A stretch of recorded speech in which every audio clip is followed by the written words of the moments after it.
गौतम बुद्धनगर में police commissioner Lakshmi Singh के निर्देशन में अपराधियों के खिलाफ लगातार प्रभावी कार्रवाई की जा रही है। थाना सेक्टर 63 नोएडा पुलिस ने 2 शातिर अभियुक्तों को गिरफ्तार कर उनके कब्जे से 1 चोरी की मोटरसाइकिल, 4 मोबाइल फोन और 2 अवैध चाकू बरामद किए हैं। थाना फेस 1 नोएडा पुलिस ने अवैध शराब की तस्करी के मामले में एक अभियुक्त को गिरफ्तार किया है। अभियुक्त के कब्जे से 106 टेट्रापैक अवैध देशी शराब बरामद की गई है।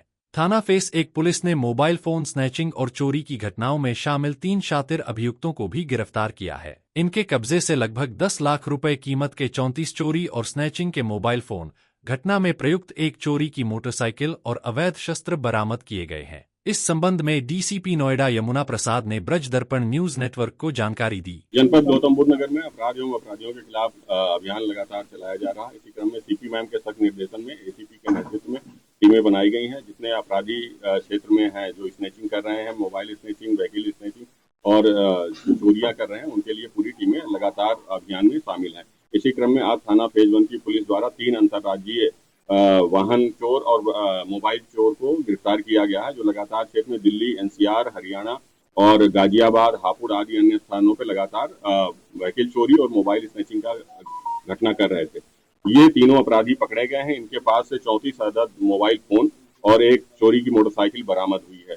जब इनसे गहनता से पूछताछ की गई तो पता चला कि जो ध्रुव है ये इस गैंग का पूरा मास्टरमाइंड है और उसके 2 अन्य साथी जो सगे भाई हैं, रवि और सागर, ये साथ में मिल करके चोरी के जगह से मोटरसाइकिल चोरी कर लिया करते थे। उसी से रेकी करके भीड़ भाड़ वाले स्थान, मॉल, मेट्रो के नीचे आदि अन्य स्थानों पे जहां पब्लिक का मूवमेंट रहता है वहां जाया करते थे और उसके बाद वहां से लोगों के पास से मोबाइल स्नैचिंग कर लिया करते थे। अभी इनके पास से 34 मोबाइल बरामद हुए हैं। ये लगातार क्षेत्रों में चोरी कर रहे थे। ये ले जाकर के दिल्ली के पालिका बाजार आदि स्थानों पे बेच दिया करते थे। कभी सीधे पूरा मोबाइल बेचते थे और हाई एंड मोबाइल जो है उनको पार्ट्स में निकाल करके बिकवाया करते थे। इस तरीके से ये लगातार घटनाएं कर रहे थे। इनके पास से 34 मोबाइल बरामद हुए हैं और मोटरसाइकिल भी चोरी की बरामद हुई है। गिरफ्तारी सुनिश्चित की गई है, विधिक कार्रवाई की जा रही है। वहीं थाना सेक्टर 39 नोएडा पुलिस ने घरों में चोरी करने वाले 3 शातिर अभियुक्तों को गिरफ्तार किया है। आरोपियों के कब्जे से 1,21,000 रुपए नकद, करीब 50 लाख रुपए की ज्वेलरी, 1 चोरी का मोबाइल फोन, डीवीआर, चोरी में प्रयुक्त उपकरण और अवैध शस्त्र बरामद किए गए हैं। इस संबंध में डीसीपी नोएडा यमुना प्रसाद ने ब्रज दर्पण न्यूज नेटवर्क को जानकारी दी। साथ ही उसने इसको चोरी करने का इरादा बनाया। उसके बाद वो अपने घर गया, महोबा जहां वह रहता था, और वो अपने 2 अन्य साथियों को भी अपने साथ शामिल किया। इसमें जो बाबू उर्फ ओम प्रकाश और दूसरा लेखराज उर्फ साका है, ये इसके अन्य साथी हैं जिनको जोड़ा। और उसके बाद ये एक प्लान बनाया कि हम एक दिन तुम लोग को बुला के यहाँ रखेंगे घर के पास में, और उसके बाद जिस दिन हमारे मालिक नहीं रहेंगे, बाहर जाएंगे, तो तुम सबको बुला लेंगे। इसी बीच में जो इनके मकान मालिक थे, वो बाहर गए हुए थे अपने किसी निजी कार्यवश, और इसने अपने दोनों साथियों को घर में बुला लिया। घर में बुला करके लगभग 7-8 घंटे वो लगातार उस घर में रहे।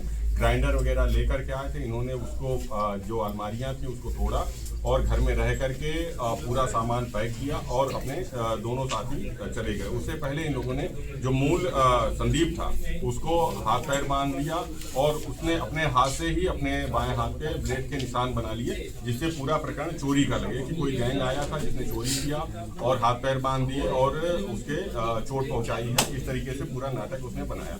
और वो जब ये मकान मालिक जो वापस लौट के आए मालिक उसके, जब उन्होंने देखा कि पूरा घर में सामान बिखरा पड़ा है, खुला हुआ है और ये नौकर बंधा हुआ है, तो उन्हें शक नहीं हुआ। लेकिन फिर भी जब पुलिस को उन्होंने इन्फॉर्मेशन दी तो हमने सारे एंगल पे हमारी टीम ने काम किया, सर्विलांस के आधार पे, पूछताछ के आधार पे, और फिर ये पूरा प्रकरण निकल के आया कि नौकर ही उसमें मास्टरमाइंड था जिसने पूरा प्लान रचा, अपने आप को बंधक बना लिया, अपने सेल्फ इंजरी करा ली और इस तरीके से वो पूरे सामान चुरा करके अपने साथियों के साथ फरार हो गया था। इसमें जो अभी तक टोटल बरामदगी हुई है, जो लगभग 50 लाख के अनुमानित कीमत की ज्वेलरी है, और इसी के साथ 1,21,000 रुपये जो नकद गए थे वो भी बरामद हुए। सारा कहे तो सारी ज्वेलरी टोटल 100% बरामदगी हुई है। ये तीनों अभियुक्त गिरफ्तार किए गए हैं। इनको अब जेल भेजा जा रहा है, विधिक कार्रवाई की जा रही है।